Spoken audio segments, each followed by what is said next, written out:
Bueno, nuevamente gracias Natalia, gracias Marina por estar acá, gracias Flor por la presentación. Bueno, vamos a empezar con esta charla de datos.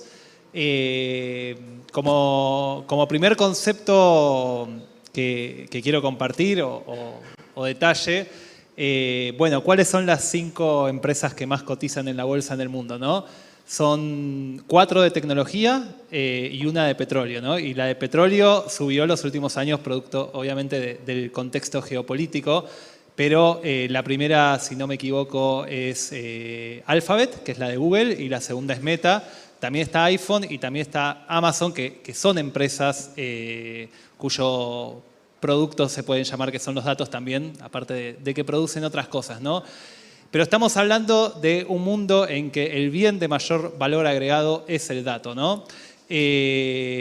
Todo lo que hablamos sobre marketing, inteligencia artificial, etcétera, su nafta son los datos. O sea, sin los datos no funcionan esos algoritmos, sin los datos no funcionan las herramientas de marketing. Pero, sin embargo, lo que nos trae acá, que es el mundo de las artes, muchas veces sucede de que no hay una tan buena gestión de datos, o por lo menos es la experiencia. Yo, aparte de politólogo, también soy actor y bueno, estoy en el mundo cultural y muchas veces me pasa esto, de que por ahí tenemos cuestiones de marketing o uso de Instagram y de redes sociales que están buenísimas y te dicen, no sabes lo que hicimos, vino un montón de gente. Y digo, bueno, ¿cuánta gente fue? No, ni idea. ¿Quiénes fueron? No, tampoco idea. O sea, no hay una gestión de datos, o por lo menos esa es mi impresión. Entonces, en ese sentido, nada, te quería preguntar, Natalia, que vos tenés información mucho más fidedigna que la experiencia personal de uno, ¿qué es lo que sucede con los datos bueno, y el mundo del arte y la cultura en general para que conozcamos un poco, ¿no? Perfecto. Ahí me escuchan bien, ¿no? Bueno, buen día a todos, a todas. Sí, la verdad que te escuchaba y un poco, mucho más años yo, pero tuve la misma vivencia y la misma experiencia. Yo soy socióloga de origen y siempre me dediqué a la medición, a la metodología de la investigación social. No tengo como que esa beta artística, pero desarrollé mi labor profesional siempre en las áreas, sobre todo de gestión pública, de arte y cultura.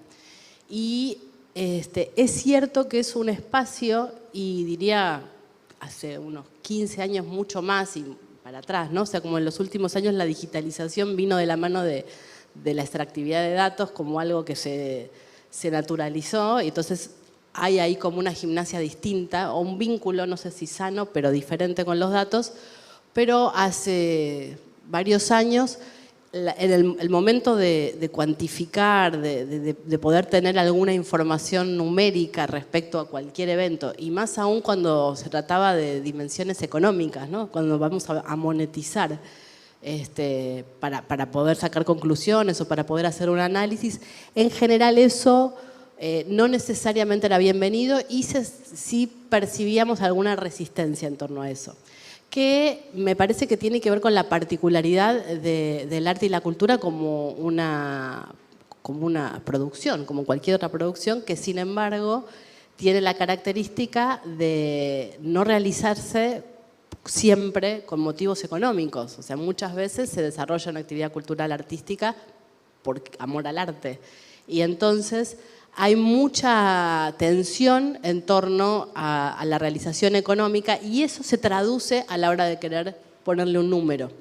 Entonces, en general, no sé, uno puede pensar en el área de la gestión educativa o de la gestión de salud. Es medio impensable gestionar sin datos. Si no sabemos cuántas escuelas, cuántos docentes, cuál es la escala salarial, cómo es la repitencia, dónde están los alumnos, o ni hablar si pensamos en lo que fue la pandemia, ¿no? Cuántas vacunas, o sea, cuántas camas, cuántos respiradores.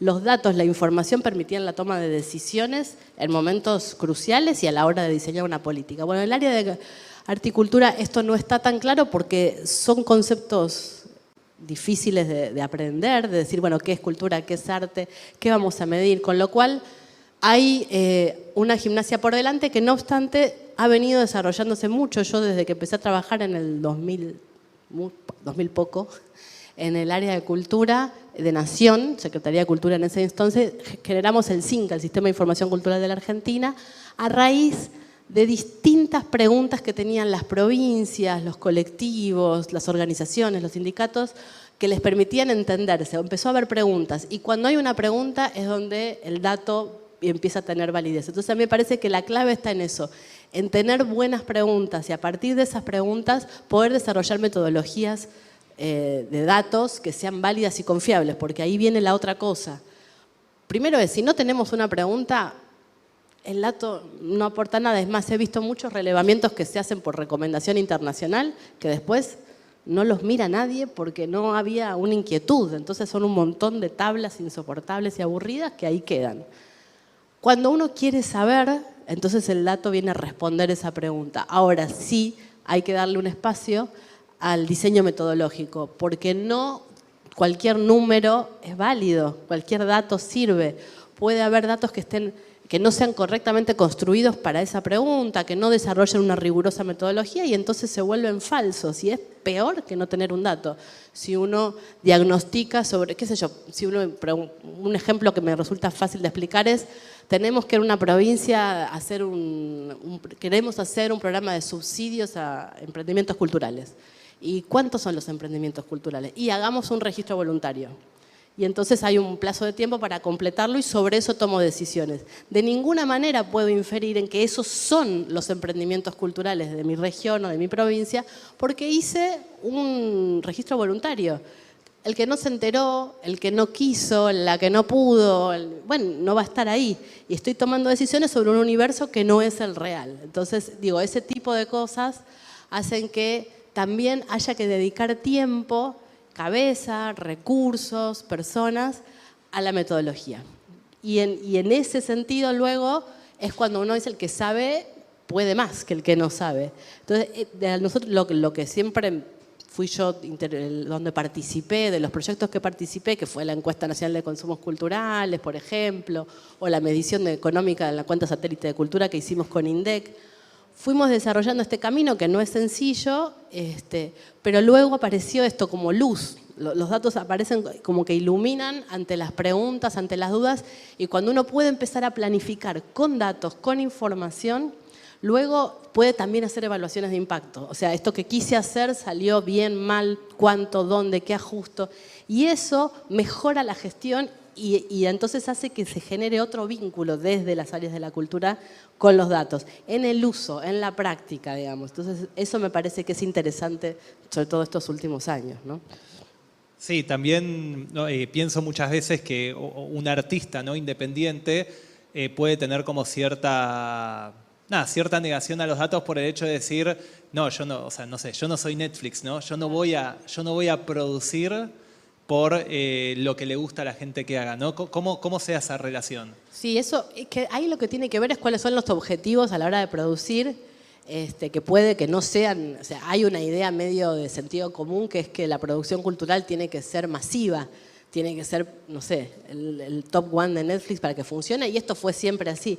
Y uno piensa 2 minutos y se da cuenta que no todas las expresiones culturales son masivas, que hay algunas que, bueno, y más hoy en este mundo segmentado en el que vivimos, hasta está difícil encontrar mucho que sea masivo. Si uno piensa en un hogar con 2 padres grandes y hijos chicos, no miran lo mismo. O sea, ya ni siquiera existe esa masividad que era el televisor en el living familiar, digamos. Entonces, lo masivo y el éxito de ventas, de vistas, de públicos, no es la única forma de organizar. Ahora, sea cual fuera el objetivo, innovar, probar nuevos géneros, nuevas maneras de la intersección de distintas disciplinas artísticas, no sé, cualquiera que sea el objetivo que mueva la creación artística, la información, los datos permiten desarrollarlo mejor.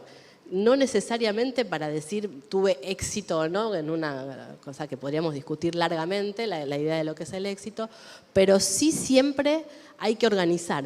Siempre implica, y aparte casi siempre implica algún recurso económico. Aunque sea gratuito, uno tiene que pagar, por decir algo, la técnica, los seguros, todo eso, si uno sabe, conoce, entiende y puede identificar, cuantificar cuando sea necesario o desarrollar estrategias cualitativas, esa información permite, no, yo no quiero ser Netflix, yo quiero ser esto que soy, pero esto que soy lo voy a poder desarrollar con muchísima más seguridad que si no lo sé. Si es como intuitivo, que la intuición es valiosa, pero se puede asociar muy bien con la información. No creo que estén enfrentadas. Sí, digamos. datos para mejorar las decisiones, ¿no? Como por así Exacto. decirlo. Bueno, y en este sentido, acá nos acompaña Marina del Museo de Arte Moderno, que tuvieron una experiencia, ¿no?, de transformación digital en torno a lo que podríamos llamar gobernanza de datos, ¿no? Así que bueno, está acá Marina para contarnos, ¿no?, que no es un camino hermoso y bello y sencillo, calculo, ¿no? Pero ahí nos va a contar. Bueno, gracias por la invitación. Sí, no es ningún camino bello y hermoso. Yo también tengo una invitación para hacerle a todos. No sé si ahí se ve algo, no sé si tienen ustedes la presentación, pero ¿conocen al Museo de Arte Moderno? ¿Todos? Levanten la mano. Ahora yo siempre te hago testeo de datos. Muy bien, vamos, me parece bárbaro. Bueno, yo les quería retrucar un poco la invitación a que nos vengan a visitar, porque justamente este año tenemos un hilo conductor que es el arte, ese río interminable, que es una frase de Ars Poética de Jorge Luis Borges, que justamente lo que hace es poner en tensión el rol que tiene el arte con su poder transformador. El arte es, digamos, una energía transformadora enorme, y creo que ahí tenemos un paralelismo muy fuerte con lo que tendríamos acá en este seminario, que es el poder de la tecnología con su poder transformador. Entonces, yo hacerles la invitación, contarles un poco que dentro del museo hemos desarrollado varias iniciativas que a mí que de alguna manera me han sorprendido. Cuando estaba preparando esta presentación, lo primero que me resonó fue datos en un museo. Un museo, los datos, gestión de datos, y dije, a ver cómo podremos organizar esta información. Y la realidad es que nosotros en un museo siempre vivimos rodeados de datos, vivimos todos los días rodeados de datos, y hay muchísimas oportunidades de captar esos datos y de tomar decisiones, como dijiste vos, que nos ayuden a catapultar o simplemente a decir, por este camino no voy. O sea, es tratar de empezar a tomar en cuenta esos datos. Entonces, en esta interpelación del vivir rodeado de datos, es que yo les voy a contar solamente 3 experiencias, porque son varias, o sea, han habido muchos temas, incluso después de la pandemia, que como todos ustedes bien saben, fue como un catalizador de lo digital. Para los museos fue un antes y un después en lo digital.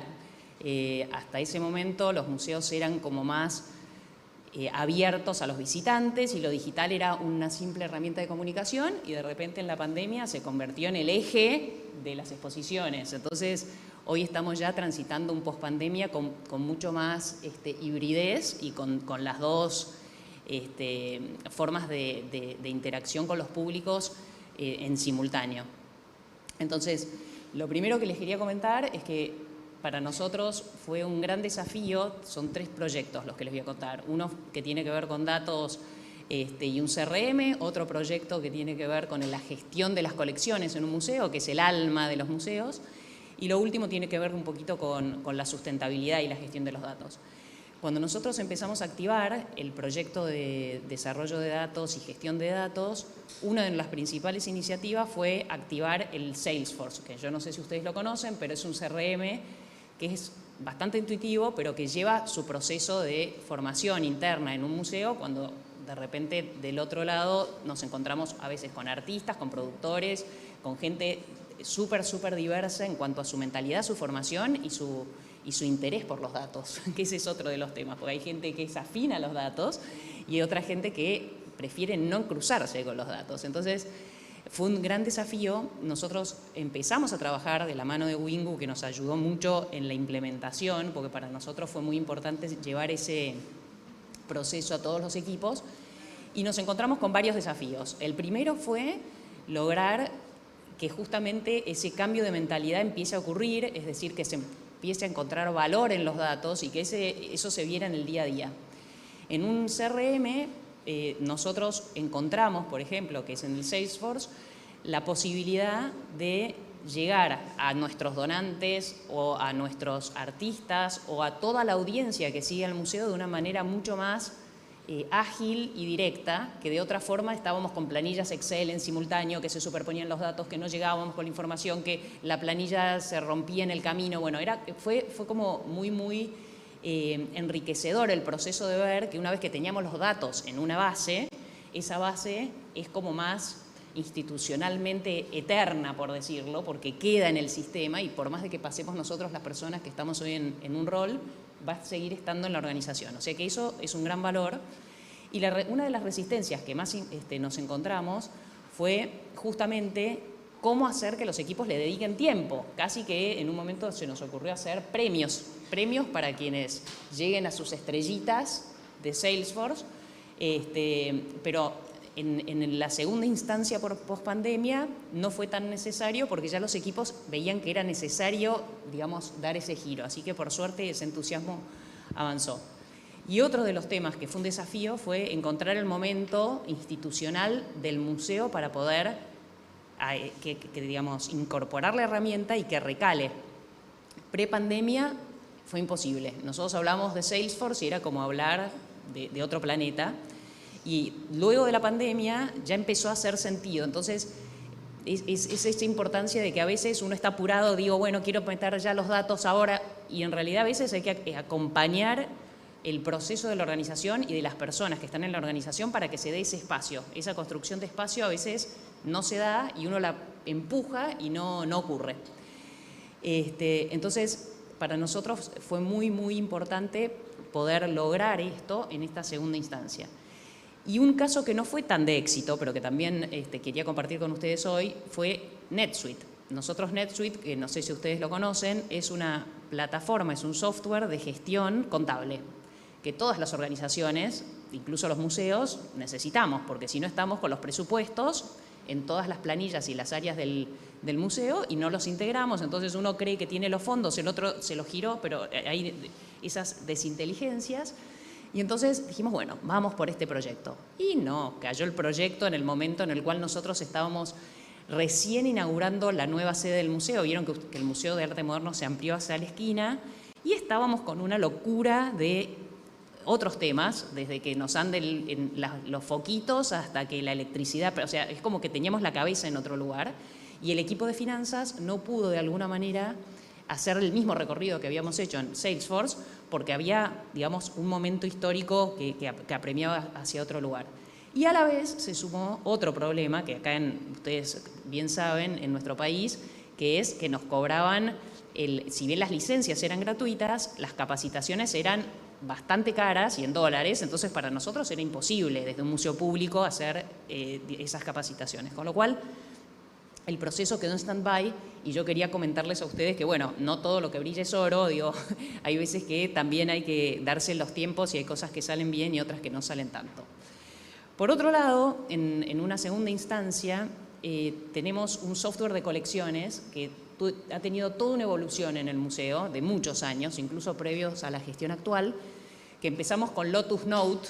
No sé si alguien conoce Lotus Note de los presentes, pero es casi como cuando nosotros aprendíamos a usar el Excel previo a lo Excel que conocemos hoy, que era un sistema cerrado que permitía registrar la colección, pero solamente como información interna, como un pequeño avance de la planilla Excel hacia un sistema, pero que era un sistema de uso cerrado. Ese sistema se implementó durante 10 años y se dieron cuenta de que quedaba chico, que no había manera de compartir la información, de que queríamos hacer algo en digital y no lo podíamos hacer. Evolucionó la gestión de los datos a un TMS. TMS es la gestión de colecciones internacional. No sé si Brasil tiene TMS, pero en Europa o en Estados Unidos, en general, el TMS es el software por excelencia de gestión de colecciones, pero para ese tipo de museos que tienen presupuestos gigantes y además tienen una cantidad de personas que pueden llevarlo adelante. Nosotros quisimos hacer eso acá y lo que nos pasó fue que nos encontramos de vuelta con la variable económica porque eran pagos en euros y después con que era un software de uso de licencias cerradas. Yo no soy muy tecnológica, pero entiendo un poco el concepto y se los traslado, que era que no podía, cada vez que nosotros queríamos hacer una modificación al software para poder gestionar las colecciones y poder ver esto que vemos ahí ahora, que es los cuadros, y ver los artistas y ver desde dónde vienen y demás, cada módulo era 6 meses más y 40 veces ida y vuelta a la casa central. Bueno, entonces eso a nosotros siendo argentinos que necesitamos esto, la verdad que no. Entonces se evolucionó en el concepto con todo el equipo de patrimonio y llegamos al Collective Access, que no sé si lo conocen, pero es un software de uso gratuito, abierto, que se construye en comunidad, que tiene muchas otras ventajas y es como logramos que las más de 7.000 obras del museo estén hoy en la plataforma, digamos en la web, las podamos compartir. Ustedes si están investigando de un artista pueden entrar, pueden encontrarlo por varios tags. Entonces es como que, bueno, se democratizó el acceso a la información y a nosotros nos permite también de una manera mucho más ágil poder hacer el registro. Y en este proceso nosotros pasamos por muchas cosas. Ustedes saben que para poder desarrollar fondos también hay que ser creativos. Hicimos una campaña de crowdfunding en Kickstarter para poder digitalizar las obras que iban al catálogo y fue también una primera experiencia de muchos aprendizajes, pero también nos enriqueció en entender, bueno, cómo construimos, de qué manera se puede, a través de los datos, generar a lo mejor donantes. Hay mucha gente que nos aportó fondos en ese momento que quiere contribuir con la digitalización de lo que sí, o sea que los datos se siguen reconvirtiendo. Y les traigo la primicia que acabamos de lanzar hace menos de un mes, que es el mapa de arte contemporáneo argentino en construcción, que lanzamos desde el museo, y que lo que buscó fue nuclear la escena del arte argentina para presentársela a una cantidad de profesionales del mundo que venían justo a la conferencia internacional de CIMAM en el museo. Y ese mapa está en construcción y están todos invitados a sumarse, quienes sean artistas, organizaciones culturales, o sea, es abierto y uno tiene que ir, digamos, construyendo su perfil. El objetivo es justamente que los datos nos permitan llegar a, digamos, más personas, que la información y los artistas y la escena cultural tengan mucho más llegada de lo que hubiera tenido si nosotros cada uno seguimos en nuestro propio, digamos, en nuestro propio nicho. Así que bueno, esa es también una invitación. Y último, para cerrar, porque no quiero irme de los tiempos, porque ya me está mirando fijo y yo ya me estoy poniendo nerviosa, desde el museo hace ya 1 año y medio que estamos promoviendo fuertemente la sustentabilidad. En esa línea, para nosotros la tecnología y la toma de datos es súper importante porque nos abre posibilidades frente a personas con discapacidad, por ejemplo, que antes no podían acceder ni a la página web o venían al museo y no teníamos manera de recibirlos y darles una devolución que fuera a la altura de las circunstancias para que hagan un recorrido autónomo, por ejemplo. Y sumamos recientemente también a la app Háblalo, que no sé si ustedes la conocen, pero es una app que nos ayuda a generar el vínculo con personas que tienen dificultades en la comunicación. Tiene desde pictogramas de las exposiciones hasta todos los recorridos, hasta un traductor simultáneo si hay alguien que dice algo y la otra persona le tiene que responder. Así que para nosotros es como que la tecnología y los datos de alguna manera se están incorporando de a poco. Y lo último es que estamos midiendo nuestra huella de carbono.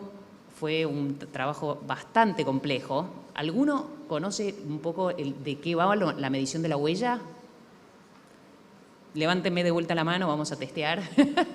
Bueno, listo, hay varios. Bueno, la medición de la huella es cuánto carbono nosotros dejamos en el ambiente después de lo que hacemos, ¿no? de nuestra vida diaria. Y cuando estás en una organización, un poco es medir qué impacto tiene la organización en el medio ambiente. Y nosotros durante 2 años estuvimos midiendo la huella de carbono en forma manual, o sea, con la planilla de Excel, tratando de que todos estos datos de la organización que hay que medir, por ejemplo, desde cuánto consumo energético tengo hasta cuántos, ahora estoy viendo, vasitos de plástico usamos en todos los eventos. O sea, son micronúmeros que a veces para tenerlos hay que tener una cantidad de información importante y que uno puede errarle también en la carga de datos y demás. Entonces, El año pasado empezamos en conversaciones con una empresa argentina que se llama Leaf, con quien estamos trabajando en su app la medición de la huella de carbono, y eso que nos permite que cada equipo cargue su huella, que cada uno gestione su información, que sepamos que está ok la información y después tenemos todos los reportes. Y la verdad que para nosotros es súper importante porque después de ahí vamos a saber cómo reducimos la huella y cómo gestionamos todo para que el impacto sea menor. Así que bueno, yo ya creo que hasta acá llego. Tengo una última cuestión para comentarles que les quería decir.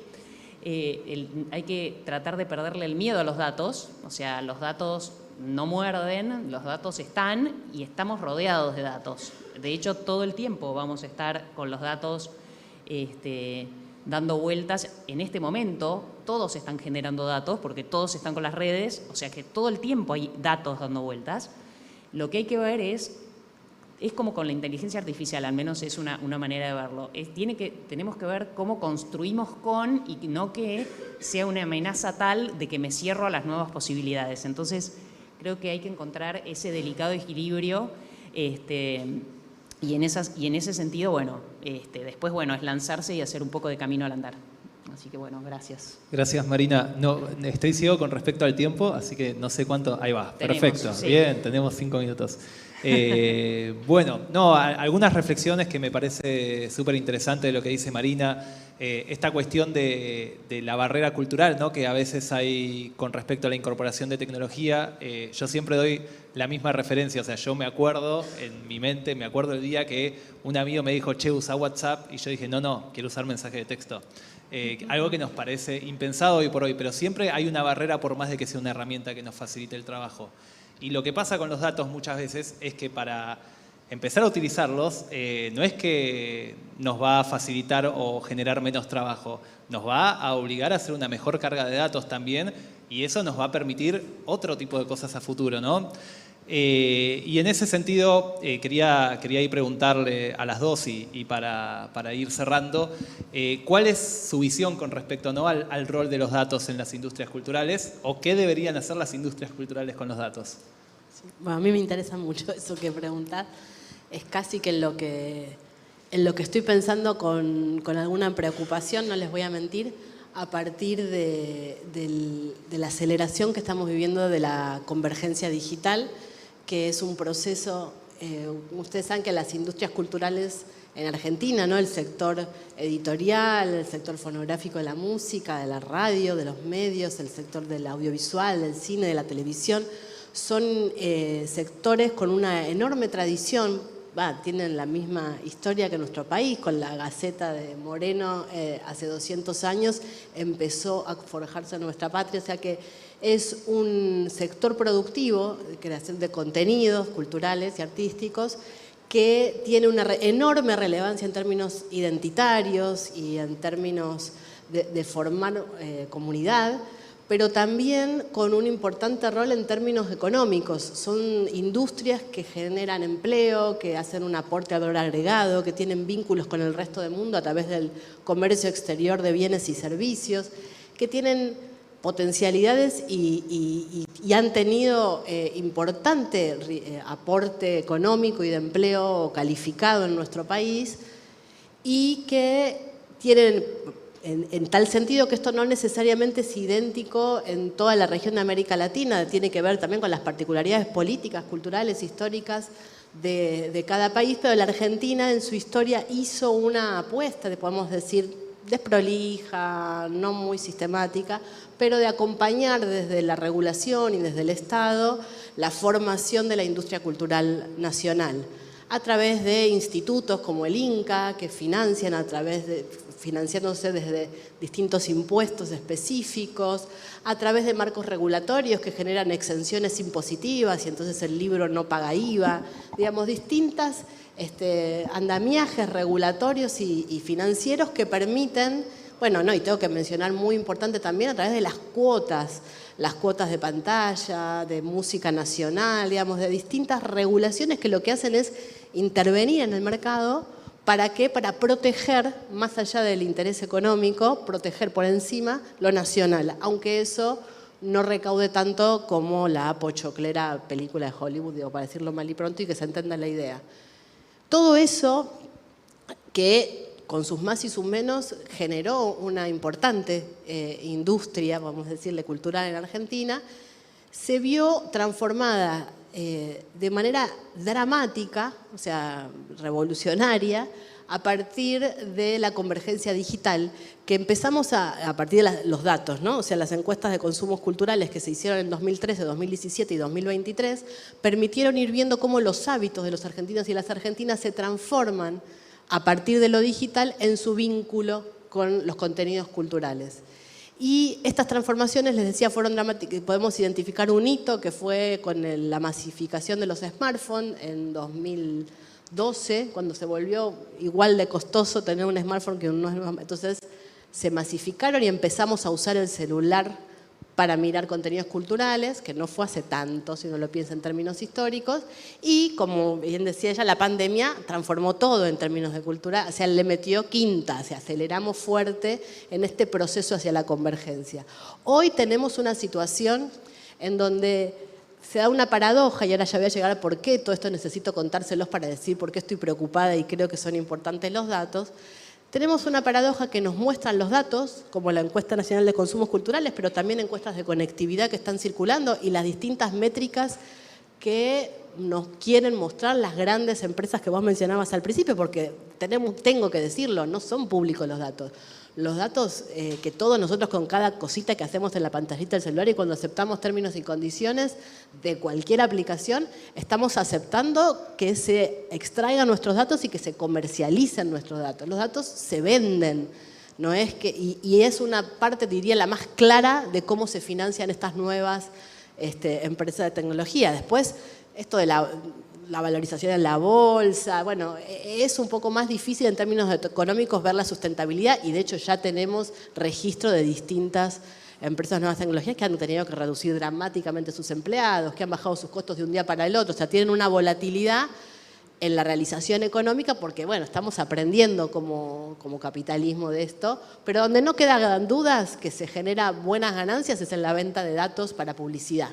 Entonces, bueno, este señalamiento que tenía que hacer porque ya se vuelve un terreno de disputa de intereses el dato. No es algo que está ahí y úsalo. ¿Cuánto, quién y viene el tarifario? Pero toda esta información lo que nos está mostrando es que nunca en nuestro país consumimos, las personas que vivimos acá, tanta cultura. Todo el tiempo, 24/7, con la pantallita del celular al lado, miramos, leemos y escuchamos músicas todo el tiempo, nunca fue tanto los contenidos. Y no obstante lo cual, si uno mira el desempeño económico de la industria cultural argentina, está en crisis seria. O sea, estamos perdiendo relevancia en el PBI nacional, hay grandes problemas en la ecuación económica, el empleo está bajando en cantidad y sobre todo se está precarizando. Hay una forma del empleo que pasó a ser esta autónoma, que se vuelve muy poco sustentable y es muy variable, impide de alguna manera la profesionalización y la calidad en torno a la producción tecnológica, con lo cual si uno mira solamente lo que es la industria cultural actual, dice, uy, esto está como languideciendo y volviéndose más una actividad recreativa, no económica, y con los impactos que tiene eso, sobre todo en términos de profesionalización, de calidad y de expansión y de escalabilidad. Y no obstante, nunca, jamás consumimos tanta cultura. Entonces ahí hay un tema y un problema, y es que nos falta conocer, entender, y para esto los datos son cruciales, cómo funciona ahora en el espacio digital, en el entorno digital, en la nube, la manera de realización del valor de los contenidos culturales, para que entonces podamos proponer un andamiaje regulatorio, financiero, de cupos, de cuotas, que se adecúen a esta nueva forma de acceso, producción y distribución de los contenidos culturales, de manera de sostenerla también como una actividad económica relevante. Porque si no, estamos, por ejemplo, las cuotas las hacemos sobre las pantallas que vamos al cine y no hay ninguna regulación en el algoritmo de lo que vemos en Netflix. Entonces no estamos cumpliendo las cuotas en el espacio digital. Digo como un ejemplo, pero así con los impuestos, con las valorizaciones económicas son sobre unidades vendidas. de los libros, de las de entradas, de los discos. Eso no funciona con esa lógica, es una nueva manera. Sin datos, sin diagnóstico, sin información de lo que está pasando, no vamos a poder diseñar el andamiaje regulatorio que permita sostener y proteger el trabajo cultural argentino. Así que por eso me preocupa y por eso me parece que es clave tener mucha información y entenderla para cuidar nuestra cultura. Genial. Marina, ¿querés unos segunditos para cerrar? ¿Querés agregar algo? Yo estoy en acuerdo con ella en mucho de lo que estuvo diciendo, pero solamente decir que los datos son necesarios y, como bien dijiste vos recién, están ahí y hay gente que también los está comercializando desde otro lugar. Entonces, una organización cultural, lo bueno es que los capitalice. A lo mejor no los vamos a comercializar, pero los puedo capitalizar en el sentido de incorporarlos a la lógica y la dinámica diaria. Claro, es como tener el petróleo en tu patio, ¿no? Y no estar usándolo. Exacto. Bueno, muchísimas gracias Natalia, muchísimas gracias Marina. Creo que fue una re linda charla. Así que continuamos. Gracias.